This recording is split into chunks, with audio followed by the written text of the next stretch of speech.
So you have a problem you're trying to solve, and you've written a clear and concise problem statement. Your next step will be to understand where that problem lives and how to attack it. This process is often referred to as current state analysis. In this video, you'll learn how to complete the 3 basic parts of current state analysis: how to observe the current state, identify waste in a process, and build a process map. We'll walk through how to do this process through one of my favorite pastimes, baking bread.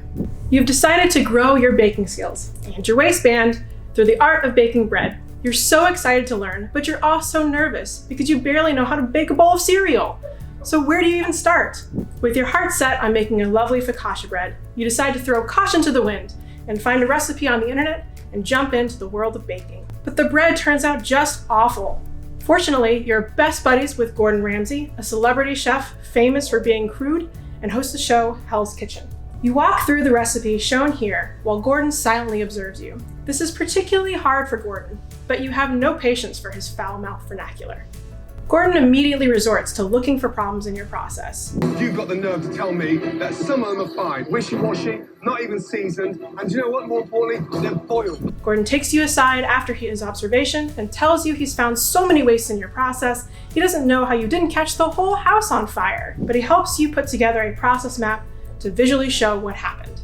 He built the map using the following steps. First, he started with the bookends of the process that he observed. You first combine the ingredients, and the last step was taking a very weird bread out of the oven. Second, each step of the process was its own box on the map. Third, he used verbs when describing each step. He also used adjectives, but those really were not necessary. Fourth, the process map itself was very linear. Though a couple of steps happened at the same time, for the most part, Gordon kept his map simple. If Gordon had watched you do this process multiple times, which he would have to do to understand the why behind your process, then he would only map what he saw the majority of the time. Gordon always kept the map very literal, staying away from phrases like "the bread should have been baked to perfection," only mapping what he saw. Gordon also pointed out that in an ideal world, he would watch you do this process multiple times and invite others to do the same. Then he would map what he saw you do at least 80% of the time. This would truly help him understand the why behind your process. Now let's look at a real clinical example with a more complicated problem that an improvement team is struggling to map. In a psychiatry clinic, getting patients scheduled takes longer than it should, an average of 15.4 days. Mapping this process is not simple and easy. In fact, the improvement team went through several different mapping sessions. The map evolved each time. In an initial discussion, the team mapped some of the process but didn't manage to cover the whole thing on the first attempt. In a second whiteboarding session, the team spent much more time and mapped out the whole scheduling process. But the map is overwhelming. Where's the beginning? Where's the end? The team was getting frustrated and confused on where to go next.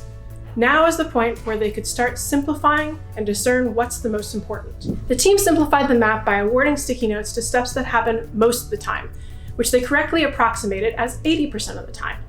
They also identified some of the problems on the map and marked them later for analysis, staying focused on the process itself for now. Lastly, the team put the map into an electronic format to make it easier to interpret and be reviewed with stakeholders. Process mapping is clearly not straightforward.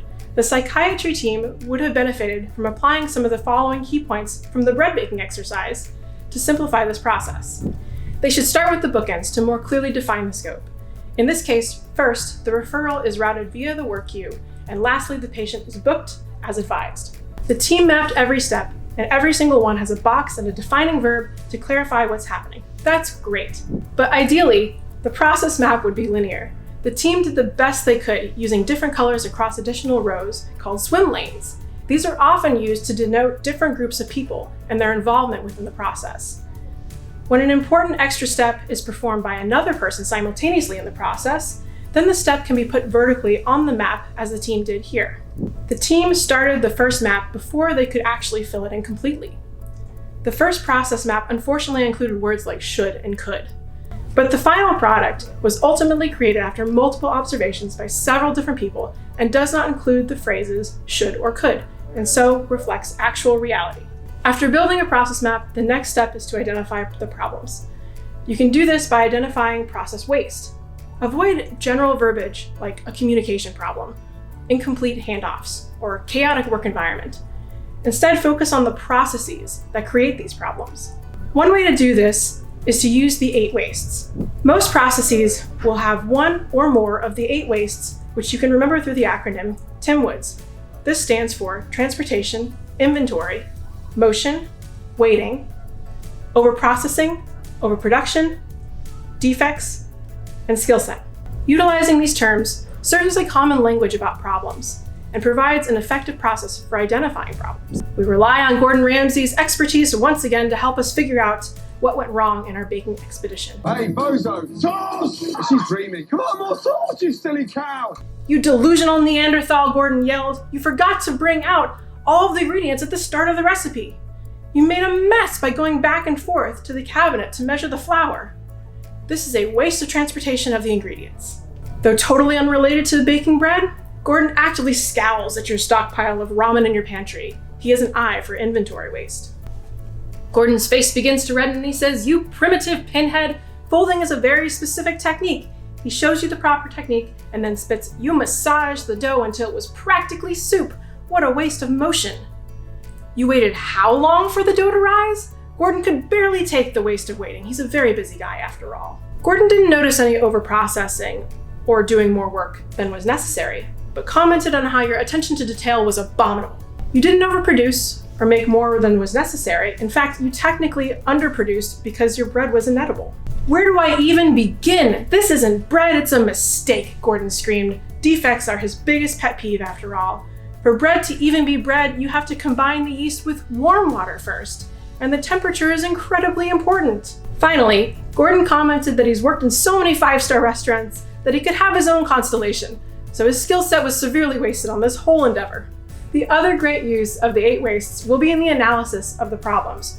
More to come on that in a later video. Now I'd like to introduce Trish Britt to share her experiences and thoughts on utilizing current state analysis in improvement projects. When you're first embarking on an improvement project and you're really needing to analyze your current state, I think the best advice I could give is to partner with a team.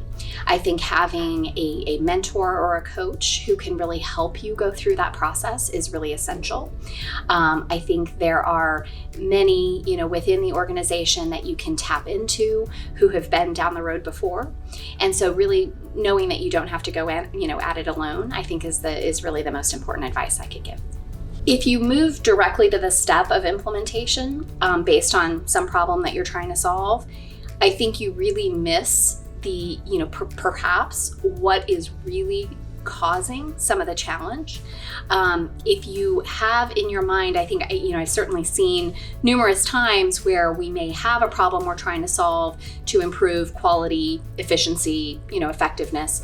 And you may think you know why that problem's happening from your own viewpoint, but when you really gather the opinions and perspectives of the interprofessional team and from many different folks who were doing some of the work versus those who are helping design the way the work should be done, I think that's when you really start to peel apart what is really going to have the best impact for us. If you just move directly to implementing what an individual person may think is the solution, you really may not come up with the best sustainable plan for really improving your process. Through Gordon's observation and process mapping, we learned the following things.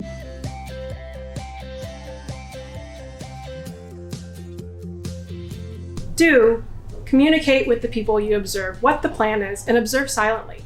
Ensure that you do not get in the way and that they're comfortable with your presence. Don't be a jerk like Gordon. Be respectful of the work that's being done by letting the person you observe own their process. In observation, there's no right or wrong way to do the process. You should be curious about the current state. Please leave questions or comments for the end of the observation when that person isn't going to be disrupted. Do benchmark your process. Research the best methods and ask experts to help you understand what's going on. Don't only have one person observe the current state one time. Multiple people need to observe the process multiple times to avoid bias and get multiple perspectives. Do observe a wide cross-section of people who do the work, including those that are new or veterans.